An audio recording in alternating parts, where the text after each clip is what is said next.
Hi, I'm Steve and welcome to the Honda Hornet Café Racer build, the Dart number 16, whatever people are calling it.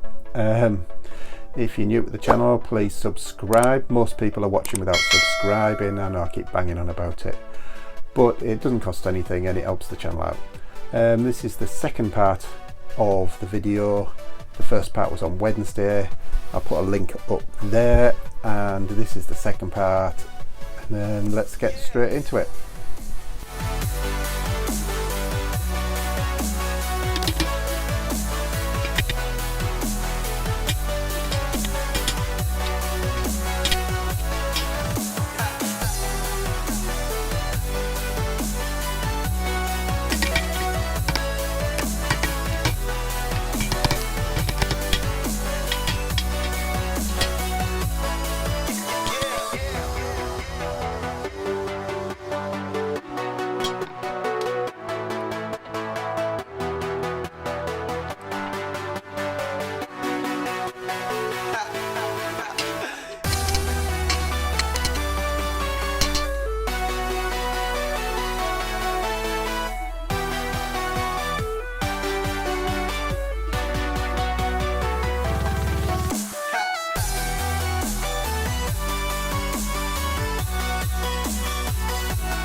So that's all the bearings back in the swinging arm. It's a bit awkward, pressed a couple in the vise because they had to be set distances in according to the Haynes manual. All fully greased up, seals all greased up, seals all in. That's basically it. There's grease everywhere, but it's better more grease than less grease. So I'll give all that a good clean up. But basically, that's in. With all its spacers, that's now got a bearing that actually turns, as opposed to a solid bush with the bolt pivots on it. I will check the bolt to make sure it's not knackered, not shot. That can go out the way.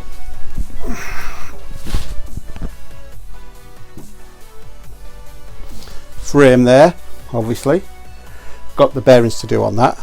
Wheels are done, tyres are on, courtesy of my mate at National Tyres.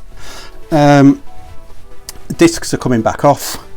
I'm going to paint this, clean it up. I'm going to paint the centre to make it nice and black and polish up the bolts, and then they'll be put on at the proper torque and Loctited, and same with the front wheel.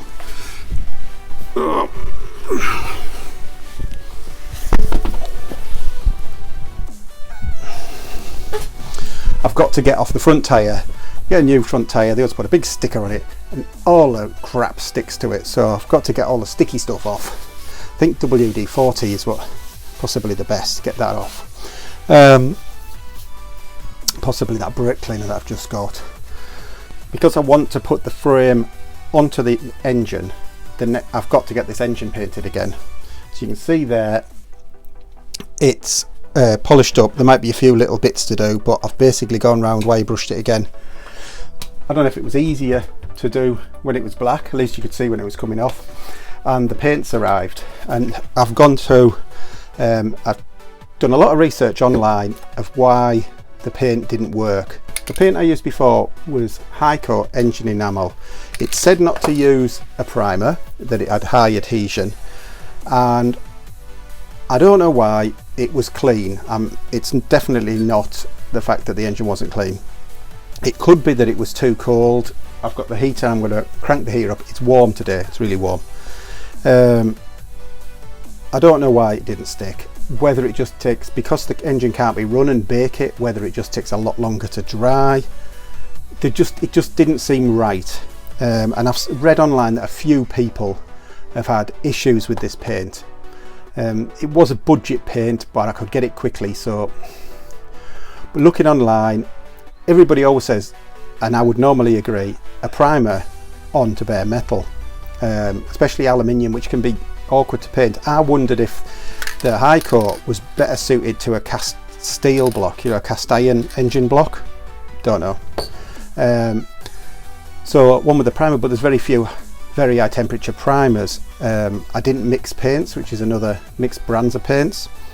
I don't know, it just didn't work. So I've ordered new paint, and a lot of people are recommending VHT brand paint, and this comes with an engine enamel primer.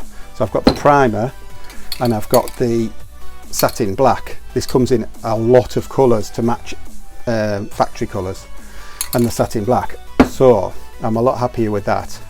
And a few people have mentioned that I should use VHT paint, including the guy who, I'm not going to mention your name, who thought I was Australian. I'm not Australian, if anybody's wondering. I'm from Northern England.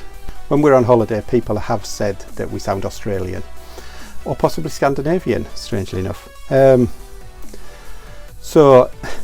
I'm not. I'll put a little picture up now of where I'm from on the northeast coast of England. So anyway, not Australian, but yeah, VHT paint. A lot of people recommending that. Seems to be very, very popular, and that. So I also got told to clean with brake cleaner, spray it on, let it evaporate, and then this will bring the oils to the surface, then go over with the blowtorch, burn off the oils.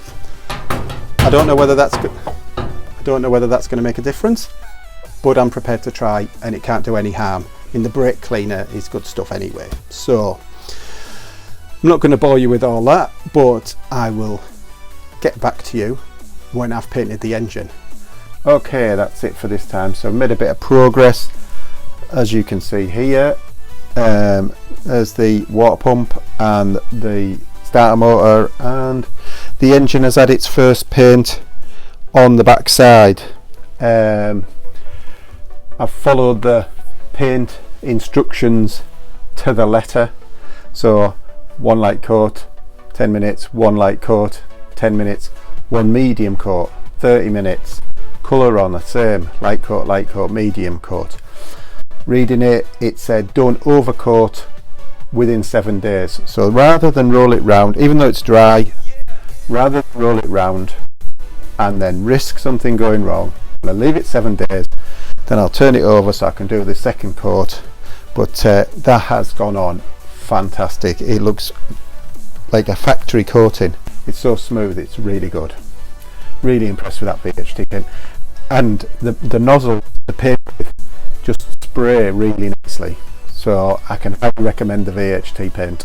Next time I'll be assembling the forks and the headset bearings and the top yokes, getting all the bearings ready on that, finishing off the paint and getting everything, any little bits and pieces ready so that we can put together our rolling chassis the week after.